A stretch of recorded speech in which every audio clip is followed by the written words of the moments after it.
आजची गोष्ट आहे एकमेका सहाय्य करू लोक उद्योगी झाल्याशिवाय राष्ट्राचा विकास होत नाही. राजा विलक्षण प्रजेचे पुत्रवत पालन करीत असे. पण प्रजा आळशी असल्यामुळे तो चिंतित होता.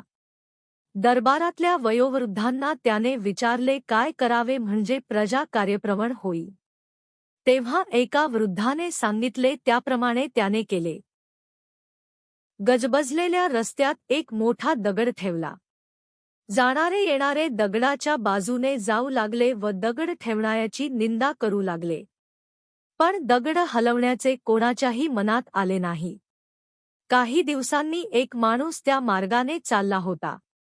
कोणालाही नावे न ठेवता त्याने खूप खटपटीने दगड हलवला. सर्वांची अडचण दूर झाली. राजाने दरबारात त्याचा सत्कार केला. खूप लोक जमले होते. राजा म्हणाला, पहा याचे उदाहरण. मी राजा खरा, पण लोकांच्या सहाय्याखेरीज, कष्टाखेरीज मी एकटा राज्य वैभवशाली करू शकणार नाही. आजही आपण अशाच प्रसंगातून जातो आहोत नाही का? तात्पर्य एकमेकांना मदत केली तर कामे सोपी होतात. जर तुम्हाला अशा छान छान गोष्टी ऐकायच्या असतील तर माझ्या चॅनेलला फॉलो, लाईक, शेअर आणि सबस्क्राईब करा.